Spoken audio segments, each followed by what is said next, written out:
আরেকটা যুবক ডাক দিয়া কই ভাই আমার মধ্যেও একটা আমল আছে, ওই আমলটা যদি আমি তোমাদেরকে শোনাই, দেখো আমার আমলটা শুনে তোমাদের পছন্দ হয়নি, যদি আমলটা পছন্দ হয় এই আমল দিয়ে আল্লাহর দরবারে দরখাস্ত করব, হতে পারে আমার আল্লাহ ওই আমলের ওসিলায় আজকে আমাদেরকে এই বিপদ থেকে মুক্ত করে দিতে পারে। একটু জবান খুলে বলেন আল্লাহু আকবার, সুবহানাল্লাহ, আলহামদুলিল্লাহ, লা ইলাহা ইল্লাল্লাহ,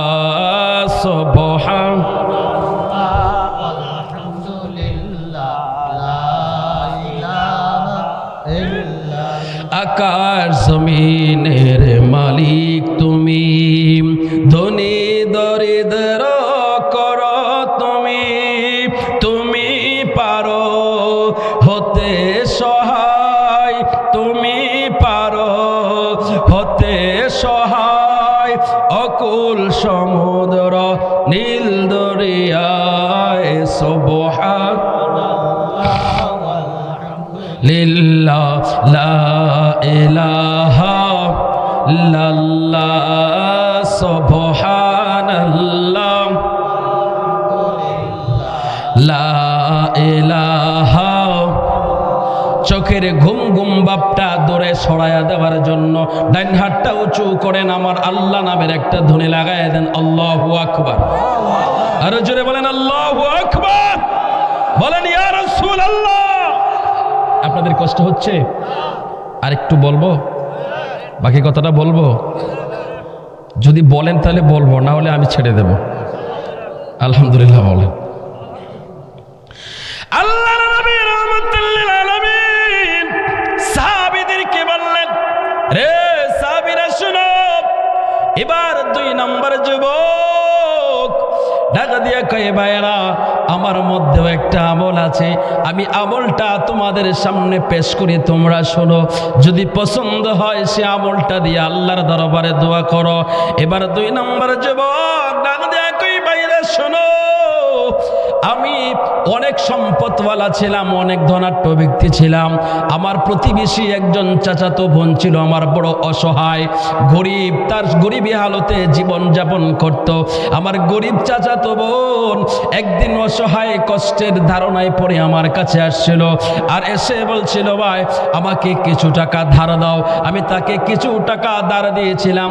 কিছু টাকা ধার দেওয়ার পর ওই বোনটা যখন তার হাজতগুলো পুরা করলো, পুরা করার পর আমি সময় মতো তার কাছে গেলাম টাকা আনার জন্য।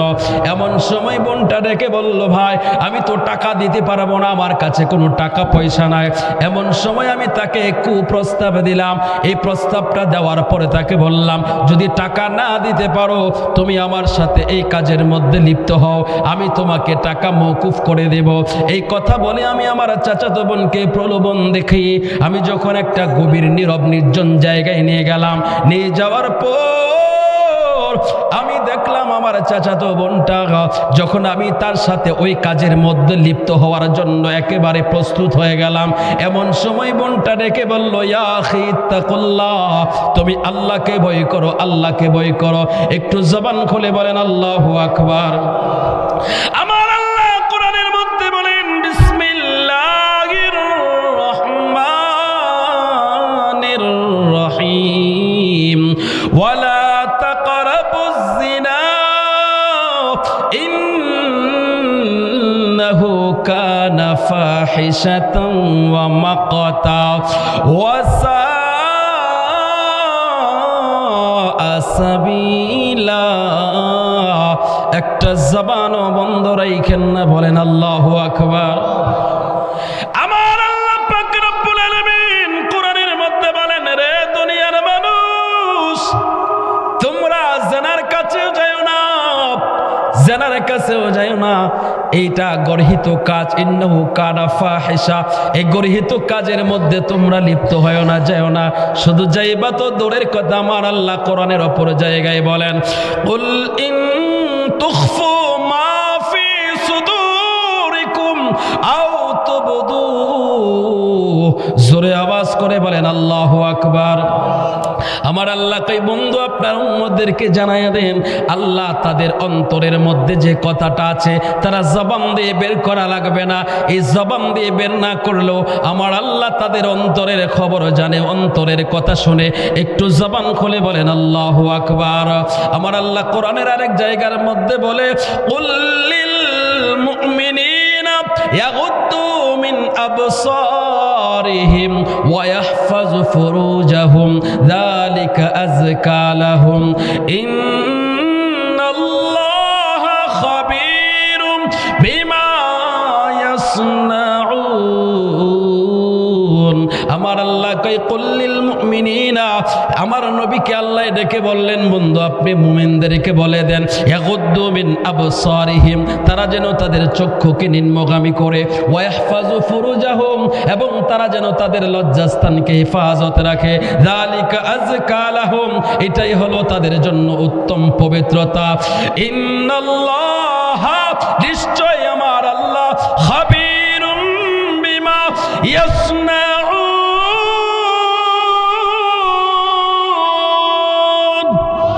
আল্লাহ কয় নিশ্চয় আমি তাদের উত্তম খবর রাখি, সমস্ত কিছুর খবর রাখি। জোরে আওয়াজ করে বলেন আল্লাহু আকবার। আমার নবী রাহমাতুল লিল আলামিন ডেকে বললেন, রে সাহাবীরা, ওই মহিলা যখন বলল ইয়া আখি তাকুল্লাহ, ইয়া আখি তাকুল্লাহ, ভাই তুমি আল্লাহকে ভয় করো, আল্লাহকে ভয় করো, এই কথাটা বলার সাথে সাথে আমার হৃদয়ের মধ্যে একটা ঢেউ উঠে গেল, আমার হৃদয়টা পরিবর্তন হয়ে গেল। আমার আল্লাহ কোরআনে বলেন, ইন্নামাল মুমিনুনা আল্লাযীনা ইযা যুকিরাল্লাহু ওয়াজিলাত কুলুবুহুম ওয়া ইযা তুলিয়াত আলাইহিম আয়াতুহু যাদাতুহুম ঈমানা। জোরে জবান খুলে বলেন আল্লাহু আকবার। আমার আল্লাহ কোরআনে বলেন, রে দুনিয়ার মানুষ, ইন্নামাল মুমিনুনা, নিশ্চয়ই মুমিনেরা, ইযা যুকিরাল্লাহ, যখন আল্লাহর জিকির শুনে, আল্লাহর নাম শুনে, তখন তাদের হৃদয়টা নরম হয়ে যায়। আয়াতুহু যাদাতুহুম ঈমানা, আর যখন আল্লাহর নিদর্শন দেখে তখন তাদের ঈমান বেড়ে যায়। আরো জোরে বলেন না সুবহানাল্লাহ। এবার 2 নম্বর যুবকটা ডাক দিয়ে কয়, ভাই এমন একটা পরিস্থিতি ছিল, এমন একটা সময় ছিল, আমার বোনটার কাপড় উলঙ্গ অবস্থায় ছিল, আমি একেবারে জিনার কাজের মধ্যে লিপ্ত হয়ে যাব, যে অবস্থা ঠিক থাকার কথা না। কিন্তু যখনই বলল ইয়া আখি ইত্তাকুল্লাহ, আল্লাহকে ভয় করো, আল্লাহর কথা বলার সাথে সাথে আমার হৃদয় নরম হয়ে গেল, আল্লাহর কথা শোনার সাথে সাথে আমার হৃদয় নরম হয়ে গেল। ওই পরিস্থিতিতে, ওই অবস্থাতে আমি জেনার কাছ থেকে ফেরত চলে আসলাম, আমি ওই কাজ করলাম না, আমি আমার বোনকে আমার টাকাগুলো মাফ করে দিয়েছি। এবার তোমরা বলো, আল্লাহর ভয়ে, আল্লাহর জন্য যে কাজটা আমি করেছি, এই কাজটা কি ভালো করলাম না খারাপ করলাম? বাকি 2 জন ডেকে বলল, অবশ্যই অবশ্যই, যে কাজটা তুমি করেছো, আল্লাহর ভয়ে এত বড় গুনার কাছ থেকে তুমি ফিরে এসেছো, নিশ্চয়ই তুমি আল্লাহর পছন্দের একটা কাজ করেছো, আমার আল্লাহ তোমার কাজটা অবশ্যই পছন্দ করবে। জোরে আওয়াজ করে বলেন আল্লাহু আকবার। রে বন্ধু, বন্ধু রে, এবার 3 জন মিলে আবার মুনাজাত ধরলো, আল্লাহ আমার ভাই যদি তোমার খুশির জন্য, তোমার সন্তুষ্টির জন্য, তোমার রাজি খুশি করার জন্য যদি আমলটা করে থাকে, আল্লাহ এই আমলের ওসিলায় আমাদেরকে বিপদ মুক্ত করে দাও। দোয়াটা করার সাথে সাথে পাথর অর্ধেকটা সরে গেল। একটা জবানও বন্ধ রাখবেন না, একটু জবান খুলে বলেন আল্লাহু আকবার। প্রশংসা সবই কেবল তোমারে, প্রশংসা সবই কেবল তোমারে, রব্বুল আলামিন। দয়াল মেহেরবান করুণা পরাণ, দয়াল মেহেরবান করুণা পরাণ, আর কেহ নই তুমি মালিক, শেষ বিচারের দিন, শেষ বিচারের দিন, কেবল তোমারই করে ইবাদত,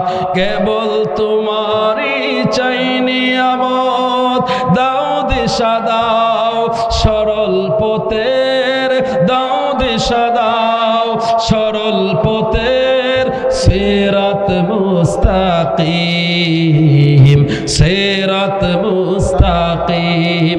প্রশংসা সবই কেবল তোমারে, প্রশংসা সবই কেবল তোমারে রব্বুল আলামিন। দয়াল মেহেরবান করোনা পরাণ, দয়াল মেহেরবান করোনা পরাণ। আর কেহ নই তুমি মালিক, শেষ বিচারের দিন। একটা জবানও বন্ধ রাখেন না, বড় করে বলেন আল্লাহু আকবার। রে বন্ধু, বন্ধু রে আমার, আল্লাহ পাক রব্বুল আলামিন সঙ্গে সঙ্গে পাথরটারে অর্ধেকটা ছড়াইয়া দিল। এবার যুবকগুলো ডেকে বলল, ভাই আমরা তো দুইজন দুইটা আমলের কথা বললাম। 3 নম্বর যুবকটাকে ডেকে বলল, ভাই তোমার মধ্যে যদি কোনো আমল থাকে বলো না, হইতে পারে আমার আল্লাহ আমাদেরকে বিপদ মুক্ত করে দিতে পারে। এবার 3 নম্বর জন ডেকে বলল, ভাই আমার মধ্যে একটা আমল আছে। সুবহানাল্লাহ, আরে জোরে বলবো 3 নম্বর জনের কথাটা? কষ্ট হচ্ছে না তো? রাত্র তো বেশি হয়েছে, শীতও বেশি। আলহামদুলিল্লাহ, দেখা যাচ্ছে আপনাদের ইমানের মধ্যে জোর আছে। আলহামদুলিল্লাহ, আশা করি আল্লাহ আজকের মুনাজাত কবুল করবে, আশা করতেছি আমি। কারণ এই কনকনে শীতের মধ্যে আল্লাহর বান্দা আল্লাহর নবীর হাদিস শুনতেছে, আল্লাহর কথা শুনতেছে, হৃদয়ে শান্তি পাইতেছে, ঘুম চলে গেছে। নিশ্চয়ই আল্লাহর রহমত এই মাহফিলে আছে, কোনো সন্দেহ নাই। আলহামদুলিল্লাহ বলেন। আল্লাহর নবী রাহমাতুল লিল আলামিন ডেকে বললেন, রে সাহাবীরা। এবার 3 নম্বর ব্যক্তিটা রেখে বলল, ও আল্লাহর বান্দারা শোনো, আমার মধ্যে একটা আমল আছে, সে আমলের কথাটা আমি তোমাদেরকে শোনাই। এবার 3 নম্বর ব্যক্তিটা ডাক দিয়া কয়, ভাই আমার মধ্যে বেশি কোনো আমল নাই, ছোট্ট একটা আমল। বলো না তোমার কি আমল আছে? বলে আমলটা হলো আমার বাড়িতে একজন মজুর কাজ করত, যেটা কি আমাদের গ্রাম্য ভাষায় বলে মনি। কি বলে? আপনারা কি বলেন? কামলা, মনি, মজুর, যেটাই বুঝেন। আমার বাড়িতে একজন মজুর কাজ করত। সে কাজ করে তার যে পাওনাটা সে না নিয়ে আমার বাড়ি থেকে সে চলে গেছে। তো চলে যাওয়ার পরে আমি চিন্তা করলাম, এই যে তার মজুরিটা আমার কাছে পানা, এটা তো আমার না, এটা তার হক। কার হক? তার হক। আমি তো এটা খেতে পারবো না, কারণ আমি আল্লাহকে ভয় করি। কাকে? হিসাব করবেন। আল্লাহ রসুল হাদিস কেন বললেন? এই হাদিসটা বলার পিছনে কারণ কি? এটার মধ্যে আল্লাহর নবীর উম্মতের জন্য বিশাল শিক্ষা। সুবহানাল্লাহ। আজকের মাহফিল সার্থক হয়ে যাবে 3টা আমল যদি বাড়িতে নিয়ে যেতে পারেন। আজকের এই মাহফিলে এসে কষ্ট করাটা আপনার জীবনে সার্থক হয়ে যাবে। আমার মায়েরা, বোনেরা যারা শুনছেন, মা একটু শুনেন, হৃদয়ের কান লাগায় শুনেন। মনে রাখবেন, আপনি নামাজের জন্য হাসরের ময়দানে আটকা পড়তেও পারেন, নাও পড়তে পারেন, কারণ আল্লাহ তো দয়ালু। আল্লাহ কি দয়ালু? আল্লাহ যদি চায়, বেনামাজি আল্লাহর বান্দা। কার বান্দা? বড় করে বলেন না, কার বান্দা? আল্লাহর বান্দা। আল্লাহ আদর করে বানাইছে। আল্লাহ চাইলে তারে মাফ করেও দিতে পারে, শাস্তি দিতে পারে, এটা আল্লাহর ইখতিয়ার। কথা বলেন ঠিক কিনা? কিন্তু আল্লাহর দয়া লাগলে মাফ করেও দিতে পারে, পারে না? কথা বলেন না? রোজা রাখতে পারেন নাই, কিন্তু আল্লাহর বান্দা আপনি, আল্লাহ আপনাকে বানাইছে। আমি বানাইছি? আমি আপনাকে জাহান্নামী বলার কোনো অধিকার আমার নাই, কারণ আমি আপনাকে বানাই নাই। 3 বেলায় খাবার আমি আপনাকে দেই নাই, দেই কে? বড় করে বলেন, কে দেয়? যে আল্লাহ আপনাকে বানাইছে, যে আল্লাহ আপনাকে 3 বেলায় খাবার দিচ্ছে, আপনি নামাজ পড়েন নাই, আপনি রোজা রাখেন নাই, আপনি আল্লাহর হুকুম মানেন নাই, কিন্তু খাবার 3 বেলা বন্ধ নাই, আল্লাহ খাওয়াইছে। কথা বলেন ঠিক কিনা? কেন খাওয়াইছে? আল্লাহ বড় দয়ালু।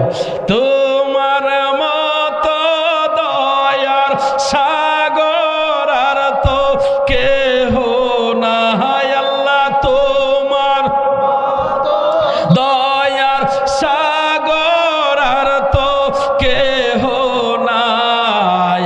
আমি বান্দা দয়ার ভিক্ষা চাই, বলুন আমি বান্দা দয়ার ভিক্ষা চাই। হৃদয়টা খুইলা বলো না যুবক, হতে পারে আমার আল্লাহ এই মাহফিলে এই অবস্থায়, বসা অবস্থায় মাফ করে দিতে পারে। তোমার মতো দয়ার সাগর আর তো কেহ নাই।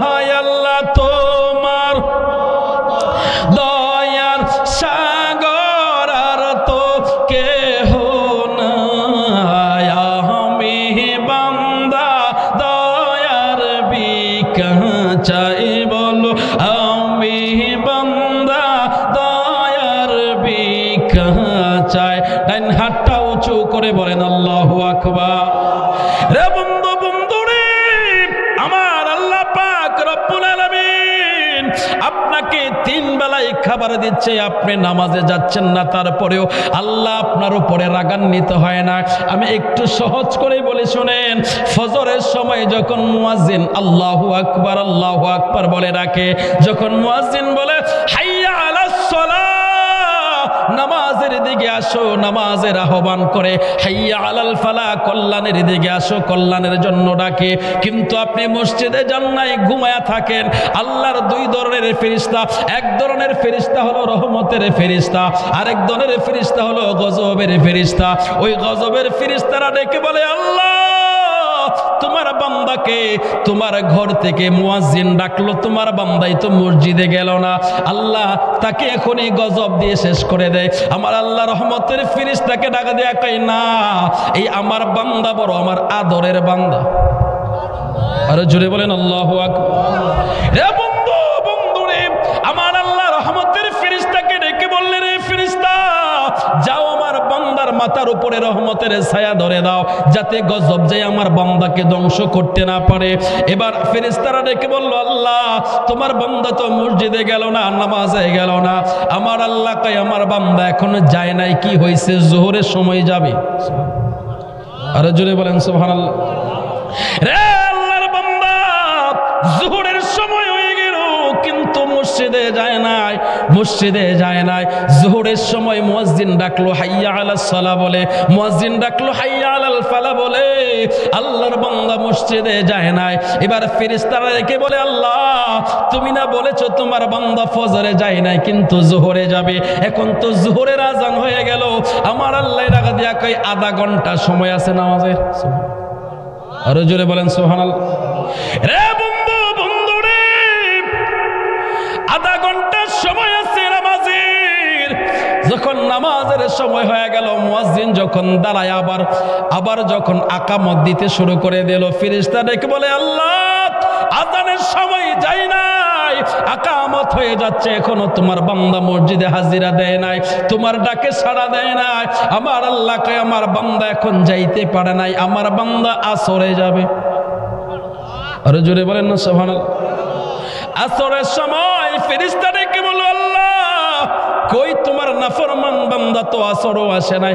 আমার আল্লাহ কই, আসরে যাই নাই, কি হয়েছে, আমার বান্দা মাগরিবে যাবে। আরো জোরে বলেন সুবহানাল্লাহ। মাগরিবের সময় হয়ে গেল, মুয়াজ্জিন আযান দিল, আল্লাহর ফেরেশতারা ডেকে বলল, আল্লাহ কই তোমার বান্দা তো মাগরিবেও আসে নাই। আমার আল্লাহ ডাকে দেখে, আমার বান্দা সংসারের কাজের মধ্যে বড় ব্যস্ত হয়ে গেল, পেঁচে পড়ে গেছে, দেখবি ঠিক আমার বান্দা এশারে হাজিরা দিবে। রে বন্ধু বন্ধু রে, কত দয়ালু আমার আল্লাহ, কত দয়ালু, কত দয়ার সাগর আমার আল্লাহ। এশারের সময় বান্দা আজান হয়ে গেল কিন্তু নামাজে গেল না, ঠিক রীতিমতো রাতের খাবার খাইয়া সুন্দর করে লেফ মোড়া দিয়া শুয়ে পড়লো। ফেরেশতা ডেকে বলল, আল্লাহ তোমার বান্দা তো এশারেও তোমারে ধোঁকা দিল, গেল না মসজিদে। আমার আল্লাহ ডাক দেয়া কই, ফেরেশতা রে আজকে ছেড়ে দে, আমার বান্দা আগামীকাল যাবে। শনিবার চলে গেল, রবিবার চলে আসলো, আমার আল্লাহ কই সোমবারে যাবে। সোমবার চলে গেল, মঙ্গলবার চলে গেল, বুধবার চলে গেল, বৃহস্পতিবার চলে গেল। এবার আমার আল্লাহ কই আজকে তো জুমার দিন, দেখবি ঠিক আমার বান্দা জুমার সময় হাজিরা দেবে, আমি আল্লাহর কুদরতি কদমে সাজদায় লুটিয়ে পড়বে। ওই জুমার দিনে যখন নাফরমান যায় নাই, আমার আল্লাহ কই এইবার তার আমল নামায় লিখতে থাক, যা খুশি লিখতে থাক। এরপরেও আমার আল্লাহ নিজে কয় না তারে জাহান্নামী বানায় দেয়। আল্লাহ কয় না, কারণ হইল আল্লাহ কয়, আমি বান্দারে বড় আদর করে যত্ন করে বানাইছি। আমার বান্দা যেই সময় খুশি ওই সময় যদি মসজিদে যায় সেজদাটা দিয়া আমি আল্লাহকে বলে, আল্লাহ ভুল করেছি, গুনাহ করেছি, মাফ করে দাও। আমার আল্লাহ কয় 70 বছর গুনাহ করবে, একবার যদি বলে তওবা করে আল্লাহ মাফ করে দাও, আমি আল্লাহ 70 বছরের গুনাহ এই মুহূর্তে মাফ করে দেব। জোরে আওয়াজ করে কি আল্লাহু আকবার বলবেন না? গফুরুর রহিম নাম তোমার আল্লাহ হো, আল্লাহ হো, আল্লাহ।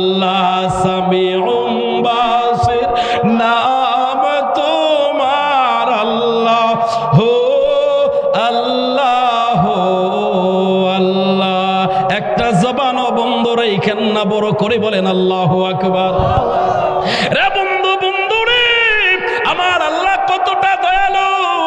আমার আল্লাহ কয় বান্দা যদি আমার কাছে ক্ষমা চায়, আমি আল্লাহর রহমতের দরিয়ার মধ্যে জুস এসে যায়, আমি আমার বান্দারে মাফ করে দেয়। শুধু মাফই করি না, আমার বান্দা যদি ঠিকঠাক মতো আমি আল্লাহর কাছে তওবা করতে পারে আর ঈমানকে মজবুত করতে পারে, আমি আল্লাহ গুনাহগুলোকে মাফ করে ওই গুনাহগুলোকে আমি আল্লাহ নেক দিয়া বদলায়া দেই। আরো জোরে বলেন আল্লাহু আকবার। এটা আমার কথা না বন্ধু, আমার কথা না, এটা আল্লাহর কোরআনের কথা। আল্লাহ বলেন ইল্লা মান তাবা ওয়া আমানা ওয়া আমিলা আমালান সালিহা ফাউলাইকা ইয়াতুবুল্লাহু আলাইহিম সাইয়্যাতিহিম হাসানাত ওয়া কানাল্লাহু গফুরুর রহিমা। জবান বন্ধ রাখেন না, বড় করে বলেন আল্লাহু আকবার। একটু বাস্তবে আপনাদেরকে একটু বাস্তবে প্রুফ দেয়, একটা এভিডেন্স দিয়ে আপনাদেরকে শুনেন। জলিলুল কদর পয়গম্বর হযরত মুসা আলাইহিস সালামের নাম শুনছেন নি আপনারা? মুসা পয়গম্বর বড় জাদ্রেল পাওয়ারফুল নবী ছিলেন। ওই মুসা পয়গম্বর সব সময় আল্লাহর সাথে কথা বলতেন, প্রতিদিন 1000 প্রশ্ন করতেন আল্লাহকে। সুবহানাল্লাহ, আরো জোরে বলেন সুবহানাল্লাহ। হযরত পয়গম্বর মুসা একদিন আল্লাহকে ডেকে বলল, আল্লাহ আমার মনের ভিতরে একটা কথা ছিল, সে কথাটা আমি আপনাকে বলতে চাই। আমার আল্লাহ ডাক দিয়ে কই, মুসা মুসা রে, ও মুসা তোমার মনের ভিতরে কি কথা আছে তুমি বলে ফেলো। হযরত মুসা পয়গম্বর আল্লাহকে ডেকে বললেন, আল্লাহ আমার মনের মধ্যে একটা ইচ্ছা জাগলো, আমি আপনাকে বলি। আল্লাহ কই বলে ফেলো। এবার মুসা আলাইহিস সালাম আল্লাহকে ডেকে বলল, আল্লাহ এই জামানার মধ্যে সবচাইতে পাপী গুনাহগার বান্দা তোমার কে? আমি তারে এক নজর দেখতে চাই। আরো জোরে কন্যা সুবহান। আমার আল্লাহ ডাক দেয় কই, মুসা মুসা রে, ও মুসা আমার এই জমিনের মধ্যে কত নেককার বান্দা আছে। মানুষ তো নেককার বান্দারে দেখতে চায়, আমলওয়ালা বান্দারে দেখতে চায়, আল্লাহর ওলির চেহারা দেখতে চায়, আর তুমি সবচাইতে গুনাহগার বান্দারে দেখতে চাও। কারণ কি? মুসা আলাইহিস সালাম কয়, আল্লাহ আমার মন চাইছে এই জন্য। কারণ হইল আপনি সকাল দুপুর রাত এই যে সুন্দর করে আপনি বান্দাকে খাবার দিচ্ছেন, আপনি সকালে সূর্যটাকে উঠাচ্ছেন, সন্ধ্যায় ডুবাচ্ছেন, এভাবে আপনি প্রতিদিন বান্দার জন্য অক্সিজেনের ব্যবস্থা করে দিচ্ছেন। আল্লাহ প্রতিদিন প্রতিনিয়তে এত নিয়ামতের দরজা বান্দার জন্য খুলে রেখেছেন। রে বন্ধু, বন্ধুরে, আপনি যদি অসুস্থ হয়ে হসপিটালের বেডের মধ্যে শুয়ে থাকেন, আপনার যদি কৃত্রিম অক্সিজেন লাগে, আপনি যদি 1 সপ্তাহ আইসিইউর ভিতরে থাকেন, কমপক্ষে 2-2.5 লাখ টাকা বিল উঠবে। কথা বলেন ঠিক কিনা? হযরতে মুসা আল্লাহকে ডাক দিয়ে কই, আল্লাহ মাত্র 1 সপ্তাহের জন্য 2-2.5 লাখ টাকা বিল উঠে। অক্সিজেন কিন্তু এতটা পিওর না, কৃত্রিম। কৃত্রিম কথা কোন ঠিক নেই, মেশিনের মাধ্যমে সে অক্সিজেন হয়। আর আপনি পিওর অক্সিজেন প্রতিদিন দিচ্ছেন, আপনার নিয়ামত খাওয়াচ্ছেন। এই নিয়ামত খাওয়ার পরেও পাপীটা কেমন পাপী যে আপনার কথা শুনে না, আপনার পথে চলে না। আমি সেই লোকটাকে একটু দেখতে চাই। আমার আল্লাহকে ইচ্ছা যখন করেছো, যাও আমি তোমার ইচ্ছা পূরণ করে দেব। যাও তুমি চলে যাও, তুমি চলে যাও শহরের প্রথম গেটের মধ্যে চলে যাও। ওই গেটের মধ্যে তুমি দাঁড়ায় থাকবা। সর্বপ্রথম বাহির থেকে যে লোকটা শহরের ভিতরে ঢুকবে, তুমি ওই লোকটাকে ভালো করে নজর করে দেখে নিও। ওই লোকটাই হলো জমিনের সবচাইতে গুনাহগার পাপী বান্দা।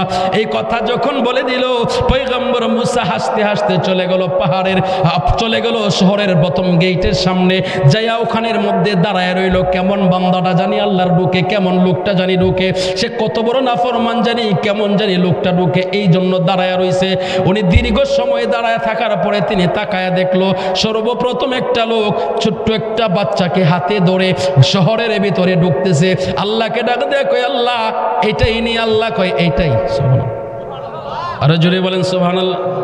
হযরতে মুসা পয়গম্বর ওই লোকটাকে মন ভরে দেখলো, আর আল্লাহকে ডাক দেয়া কইল, আল্লাহ গুনাহগার হওয়ার পরেও, পাপী হওয়ার পরেও তার অক্সিজেনের কোনো সমস্যা নাই, আপনি অক্সিজেন দিচ্ছেন। আল্লাহ আপনার কত দয়া, এত বড় পাপী গুনাহগার হওয়ার পরেও আপনি আপনি তারে অক্সিজেন দিচ্ছেন, খাবার দিচ্ছেন। এই কথা বলতে বলতে হঠাৎ করে আবার বলে ফেললো, আল্লাহ আরেকটা দরখাস্ত ছিল, আরেকটা রিকোয়েস্ট ছিল। আল্লাহ কই করে ফেলো। এবার মুসা আলাইহিস সালাম ডাক দিয়ে কই, আল্লাহ তুমি তো সবচাইতে পাপী বান্দাটারে দেখাইলা, আল্লাহ তোমার সবচাইতে নেককার বান্দাটারে আমারে দেখাও না। কারণ তোমার পাপী বান্দা যে অক্সিজেন নিচ্ছে, নেককার বান্দাও সে অক্সিজেন নিচ্ছে। পাপী বান্দারে যেমন খাওয়াইতেছো, তোমার নেককার বান্দাটারও তেমন খাওয়াইতেছো। ওই সূর্য থেকে ভিটামিন ডি যেভাবে তোমার পাপী বান্দারে দিচ্ছ, নেককার বান্দাকেও সেভাবে দিচ্ছ। আল্লাহ আমি তোমার নেককার বান্দাটার একটা চেহারা একবার এক নজরে দেখতে চাই। আমার আল্লাহ কই এখানে ওয়েট করো, এখানে ওয়েট করো। শহর থেকে সর্বপ্রথম যে লোকটা বের হবে তাকেই তুমি দেখো। ওই লোকটাই হলো সবচাইতে আমার নেককার বান্দা। জোরে আওয়াজ করে জবান খুলে বলা যাবে না আল্লাহু আকবার। হযরত মুসা আলাইহিস সালাম কই, আল্লাহ বড় ইন্টারেস্টিং কথা। সর্বপ্রথম যে বেটা শহরে ঢুকবো এটা বড় পাপী, আবার সর্বপ্রথম যে বেটা বেরোইবো এটাই সবচেয়ে বড় নেককার বান্দা। আল্লাহ কয়, হা মুসা, এটাই আমি আল্লাহর খেলা। আরো জোরে কন্যা সুবহানাল্লাহ। হযরতে মুসা পয়গম্বর ওদের আগ্রহী শহরের ওই দরজার সামনে দাঁড়ায় রইল আল্লাহর নেককার বান্দা দেখার জন্য।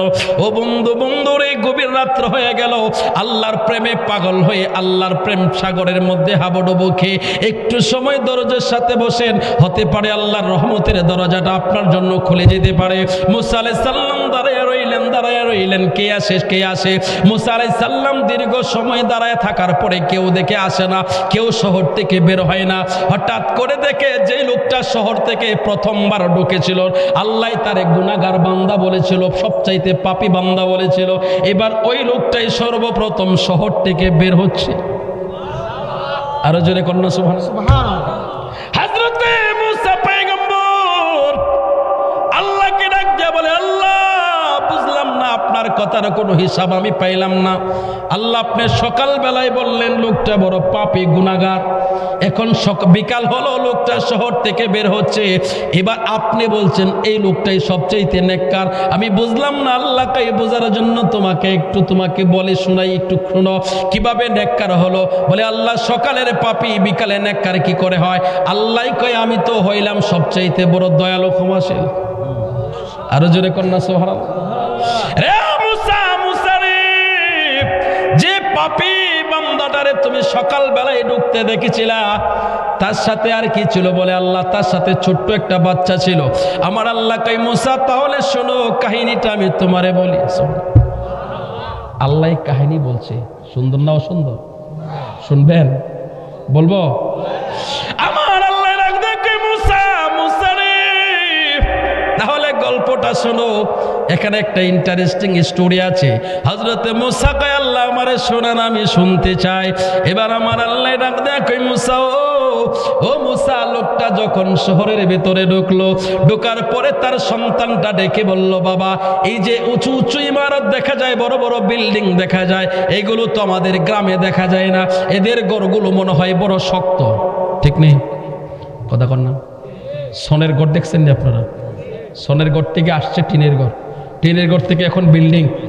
ঠিক নেই? তো সনের ঘরের তুলনায় টিনের ঘরটা একটু মজবুত বেশি, তো টিনের ঘরের তুলনায় বিল্ডিংটা আরো বেশি মজবুত। তো গ্রামে তো এত বিল্ডিং নাই।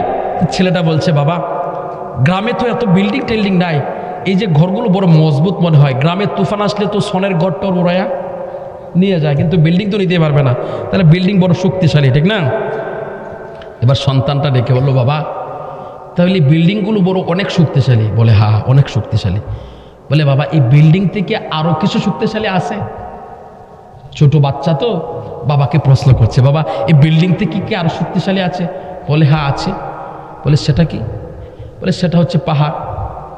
সুবহানাল্লাহ। আমার আল্লাহ ডাক দিয়ে বলে, রে মুসা, এরা বাপ বেটা এই কথা বলছে।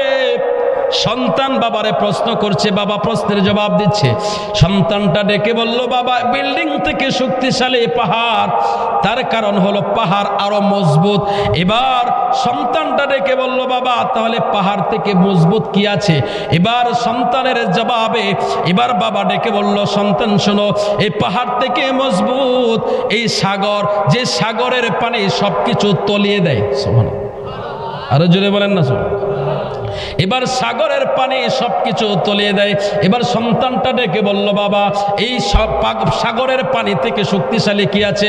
বলে এই সাগরের পানি থেকে শক্তিশালী হচ্ছে, এই সাগরের পানি থেকে শক্তিশালী হচ্ছে বাতাস, যে বাতাস আসলে পানির মধ্যে প্রলয় সৃষ্টি হয়। এবার সন্তানটা ডেকে বলল, বাবা তাহলে ওই বাতাস থেকে শক্তিশালী কি? বলে ওই বাতাস থেকে শক্তিশালী হলো তোমার আল্লাহর হুকুম। সুবহানাল্লাহ, যে হুকুমে এই প্রলয় সৃষ্টি হয়। সুবহানাল্লাহ। বলে আল্লাহর হুকুম থেকে বড় কি? বলে আল্লাহর হুকুম থেকে বড় কি বলবো? আল্লাহর হুকুম থেকে বড় হচ্ছে তোমার বাপের গুনাহ। সুবহানাল্লাহ। আরো জোরে বলে। সন্তানটা ডেকে বলল, বাবা বুঝলাম না। বলে কেন তুমি বুঝো নাই? আল্লাহ হুকুম করেছে সকালে নামাজ পড়ার জন্য, তোমার বাপে আল্লাহর হুকুম মানে নাই।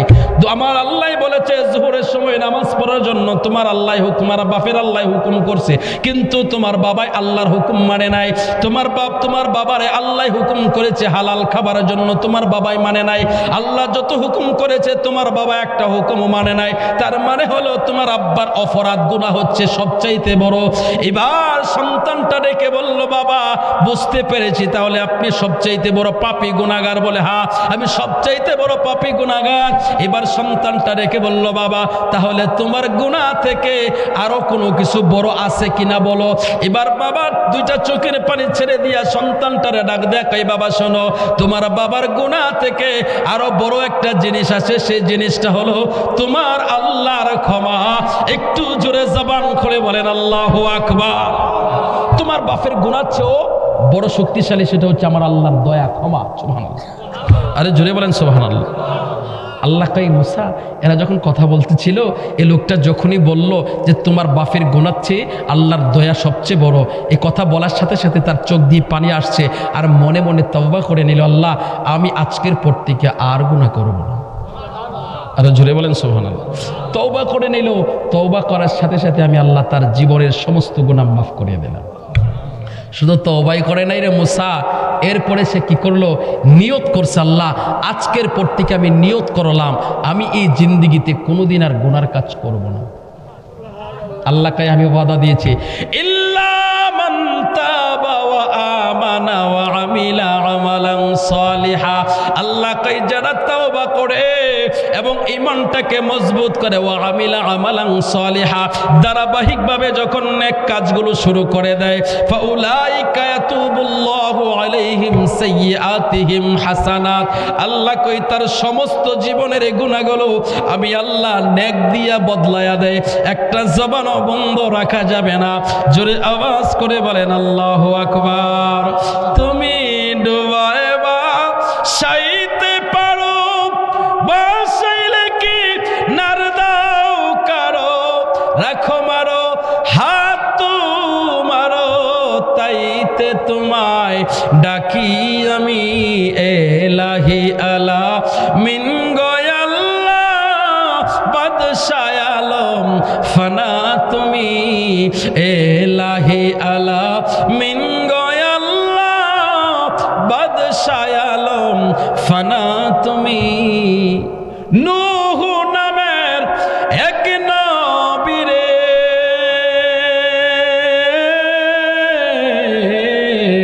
বাসাইলে নাও কুল পাতারে, আবার তারে মেহের করে আপনি নাও লাগান কিনারে। যাহার আছে এই সংসারে তাই তো তোমায় ডাকি আমি এলাহি আলা মিন গয়াল্লাহ বাদশাহ আলম ফানা তুমি এলাহি আলা মিন গয়াল্লাহ বাদশাহ আলম ফানা তুমি। জবান না বন্ধ রেখে একটু হাতটা তুলে বলেন আল্লাহু আকবার।